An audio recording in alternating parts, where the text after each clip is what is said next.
Hello everyone, warm welcome to Yarnesty Podcast. If you're a returning listener, welcome back. And if this is the first time with me, I'm so happy you found my podcast. I do hope you will enjoy spending some time with me today. My name is Anna and online you find me as Yarnesty.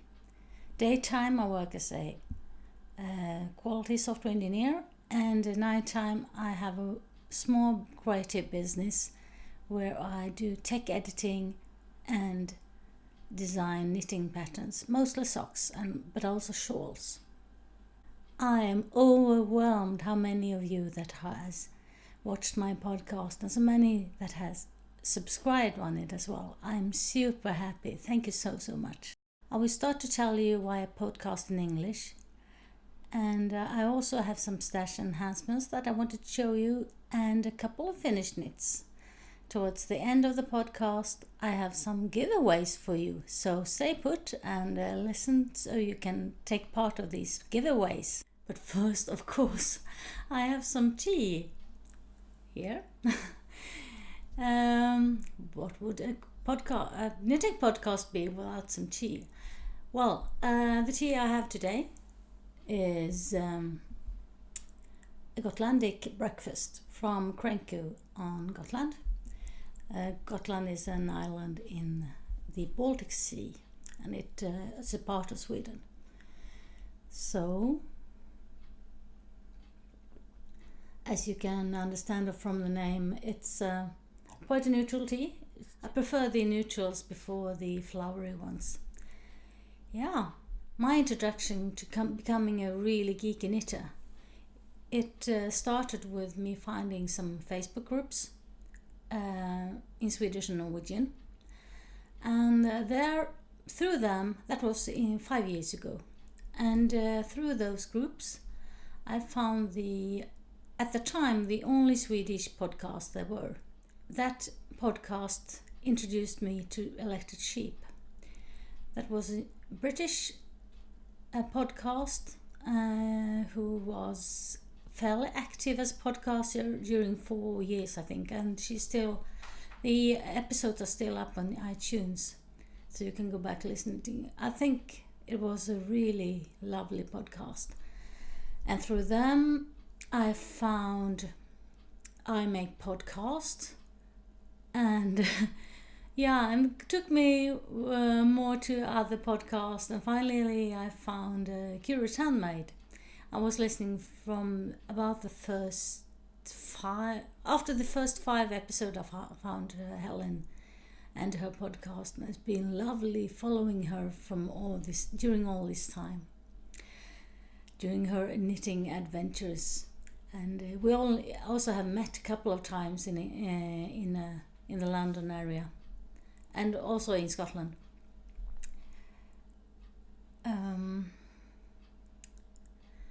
And from that, my friend Janica told me that Joeli of Joeli Crates would have a course on Periscope on designing patterns.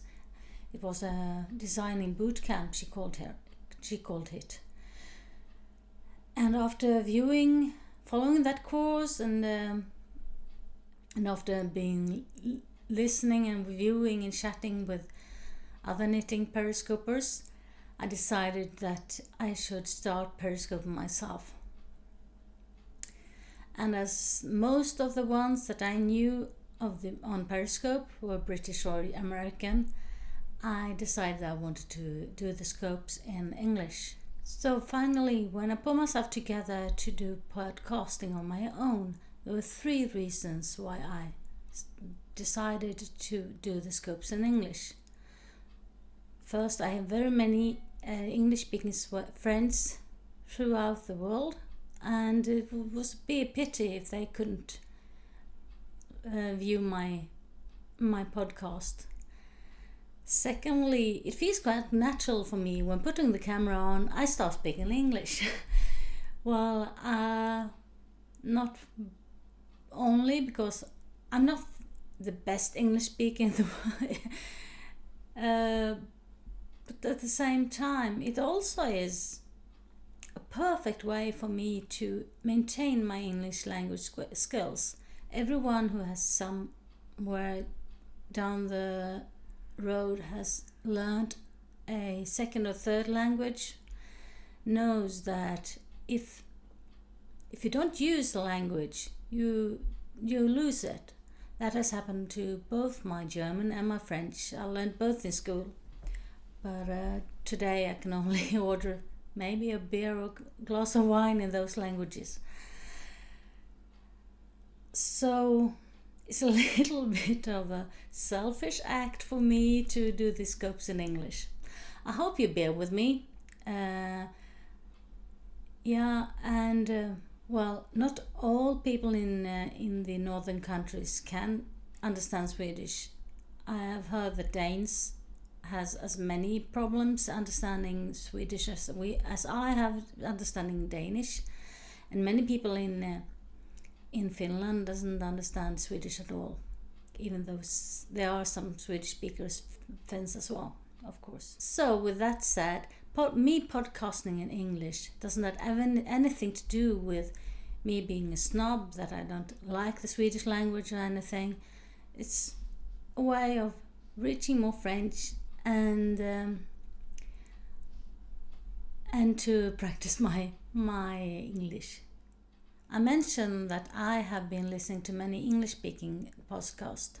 One of the ones that I've been following for a long time has been Louise Scully of KnitBritish.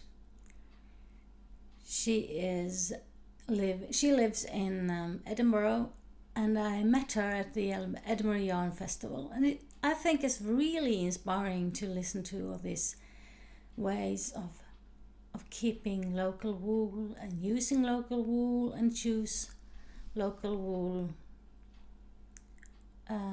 before the imported ones. I still knit from foreign yarn, and I still have yarns that are made in factories. But if I can, I try to use at least wool that had been dyed locally or made locally, or even spun locally.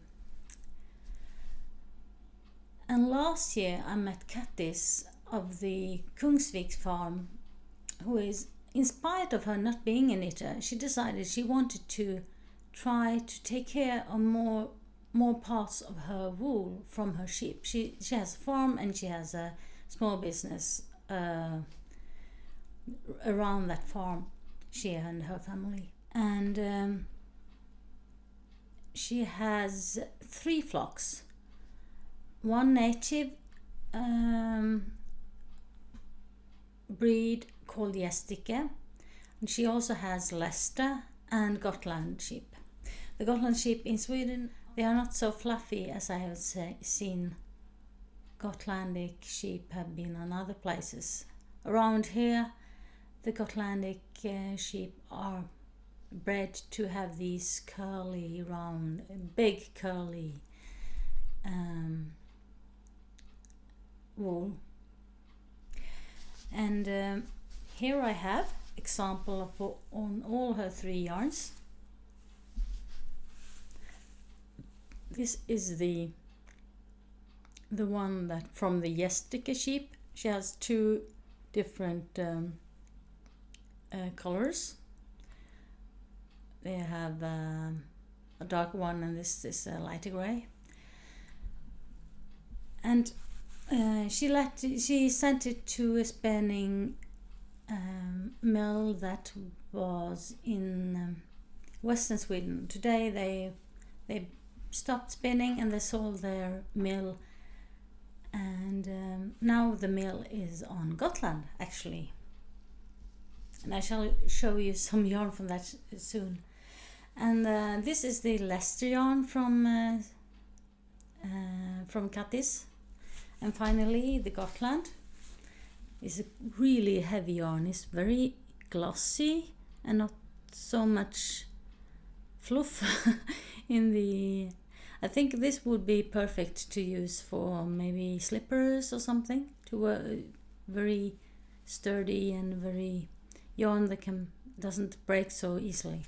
The Gotland is beautiful, as you can see. It is quite sheepy, and I'm not sure that you can wear it close to the body. Maybe for shawls that you wear like this, that not so much on you, but rather around you.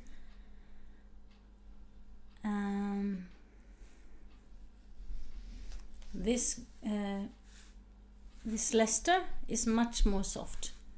Still, it is. I would use it for shawls, I think, or maybe sweaters. I think they will be very durable. And these fibers are much thinner and quite long. And finally, this Gestrike is made of 2 different kinds of hairs, both the undercoat and the overcoat. So it's still both hard and soft at the same time. A bit sheepy and a bit prickly, but not so much that as the Gotlandic one, I would say. All these 3 yarns I can see be used in different ways, and I love all of them in a special way. At the moment I'm knitting a shawl in this Gestrike, and I'm can't wait having it finished. Cattis herself doesn't have any webshop at the moment. That's why I will. I'm setting up my webshop, so you can find it there. And speaking of the local wool, I was in Gotland recently, and being in Gotland, you have to buy local wool, don't you? So I went to a shop in Visby where they have where they're selling their own yarn from sheep grown on Gotland and spun at their own mill. The mill that I was talking about earlier, it's called Stenkyrka Spinneri,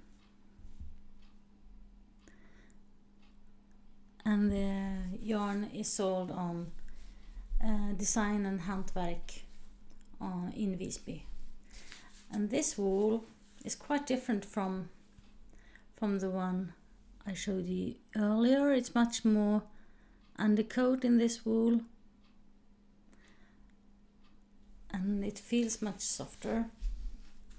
I have 2 different shades of grey, almost the same color. I plan to knit mittens from this.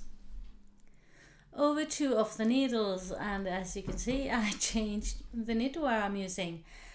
I am wearing the Kimmeridge cardigan by Knitwear Love, Clare Devine, the lovely Clare Devine, who now lives in Australia.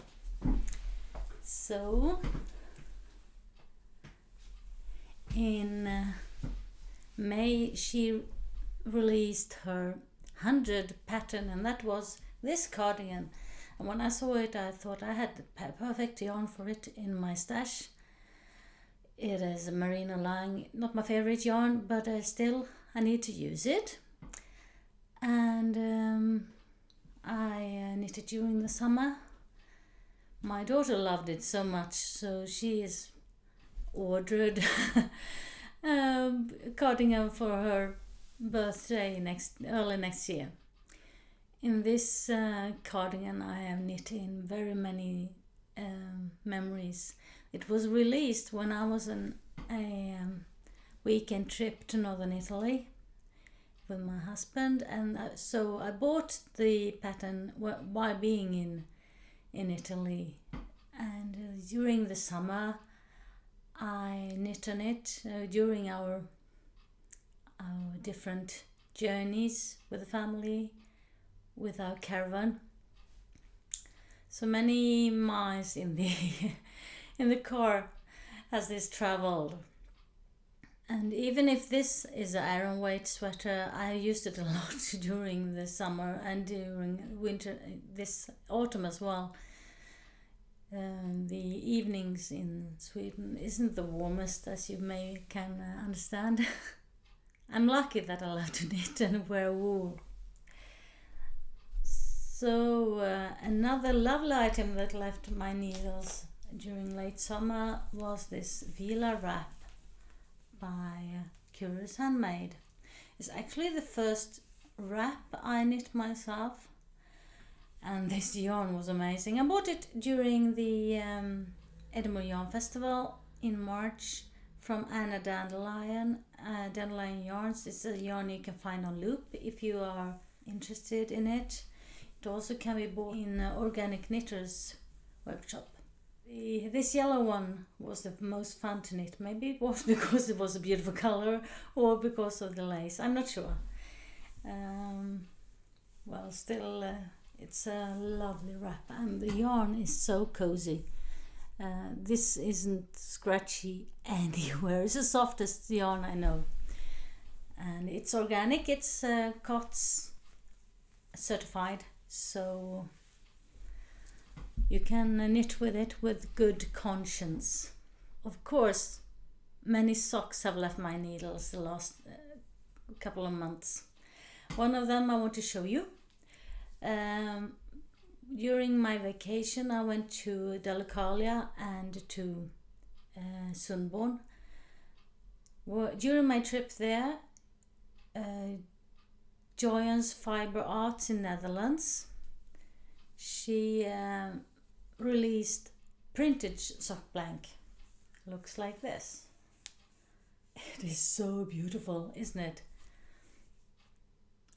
She have many different kinds of patterns. At the moment she has some sweaters. These pictures she designs herself on the computer, and then in some magic way, I have no idea, she prints them on a sock blank. And the socks I knit from this yarn are these. And can you see that I managed to do twins? They are exactly the same. I prefer my socks to be exactly the same. So this is Cloette Afterthought socks, and as the name implies, it's Afterthought heel with an extra mini gusset here to be able to fit on my big heel high arches. And the yarn is a little bit sparkly, which you can't see here. And here are the pineapples. In another way, I just love the colors of this one. Aren't they wonderful? So, over to some stash enhancements. Most of the yarn I bought this summer have already been through my needles, so I will show you a few of them. I have some beautifully hand-dyed yarn by the Swedish dyer Jenny Penny. Here's a lovely rusty color, and to go with that, a speckled one. Isn't that beautiful? And those two together, I will probably be designing something with these two early next year. The base is 20% nylon and 80% merino in a high twist. Perfect for shawls, both shawls and socks, I would say. Yeah, really lovely. During Edinburgh Yarn Festival, when I came home, I regret one thing.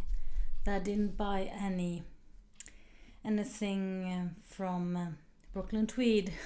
As they were there, it was such a pity I didn't buy anything from them.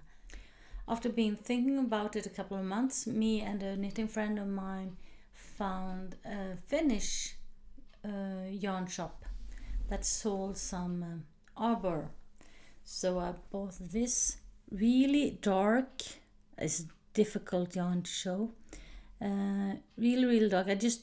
I only bought one skein. and the colorway is called Treehouse. The Arbor, it's sport weight. It's a more very well defined and quite a high twist on it. And what you do with 50 grams of yarn. I'll probably make some half mittens. That would be perfect, just to try out the yarn.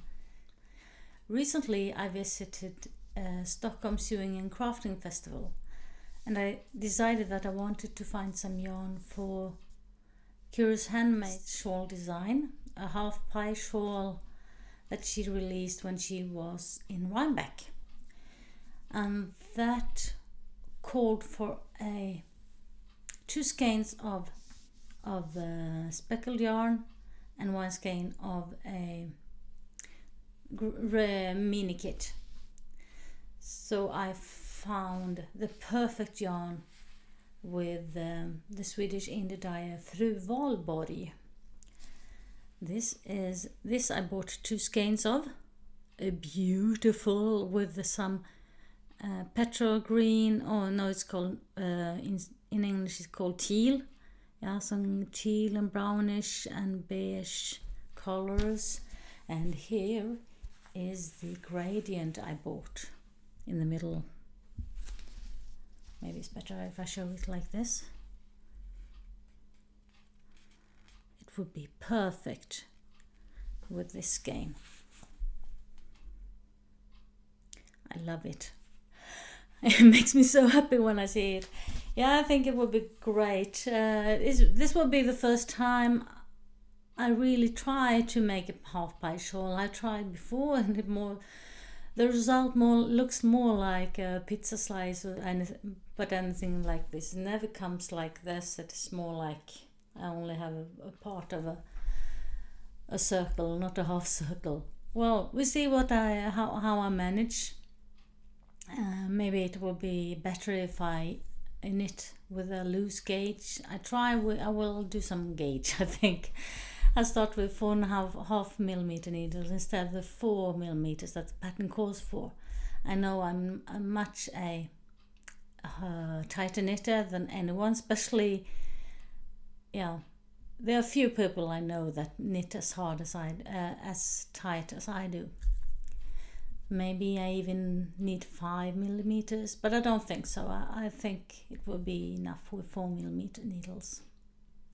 In Stockholm, I also found the yarn Craft. I bought it from Stickpodden. She takes a lot of yarn from West Yorkshire Spinner, and this is a yarn from them, West Yorkshire Spinner Craft. And it's a Shetland tweed. It's dyed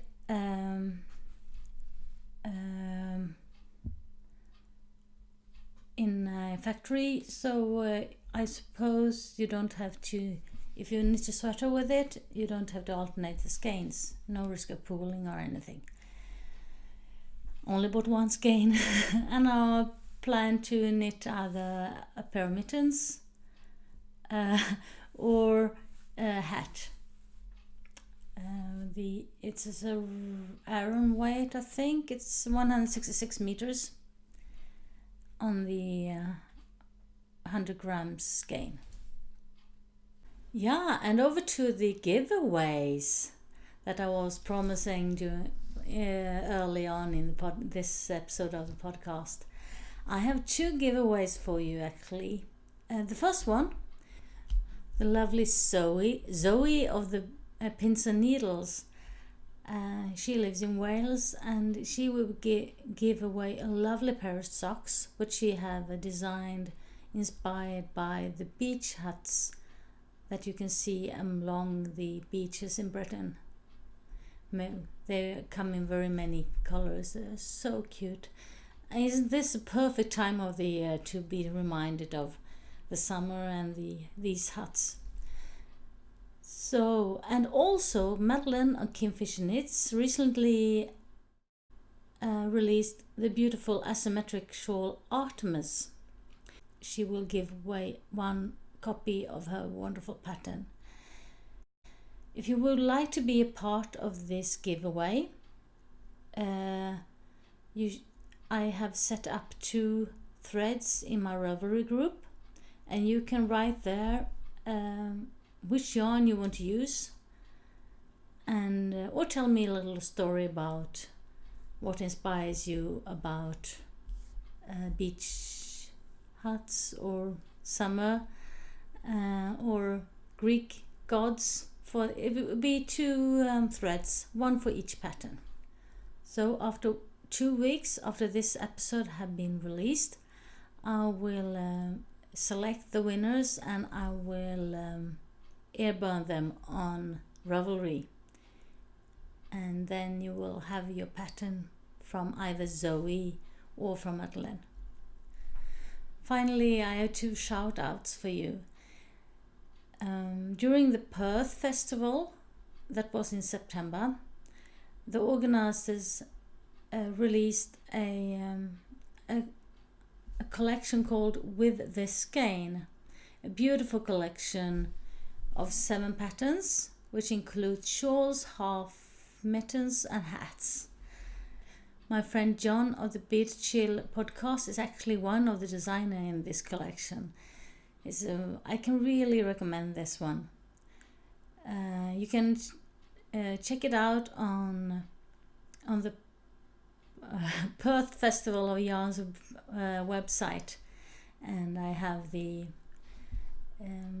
link below this episode. Also, all the links that I've been talking about will be available both below here on YouTube and in a thread on Ravelry with this episode's name on it. If you are a Swedish listener, you should check out a new Swedish audio podcast. If you translate the name into English, it's called Yarn Germs, and the hosts are Moa and Anna. They both met during a band camp, as they're playing brass instruments. Anna is a tubist and Moa plays the French horn. They both love yarn and they love marching music, so they combine these 2 interests into a podcast that are awesome. You should go and listen to them. I do recommend it. I am so grateful you wanted to spend this time with me. I love to hear more from you, so either you can drop me a line here on this episode, or you can reach out for me on social media. I am Yarnesty at most places, and I have chatting groups on both Ravelry and Facebook. Just search for Yarnesty and you find it. If you like this video, remember to click the thumbs up, and if you want to see more of me, hit the subscribe button, and I will meet you next time. Until then, bye, have a lovely time.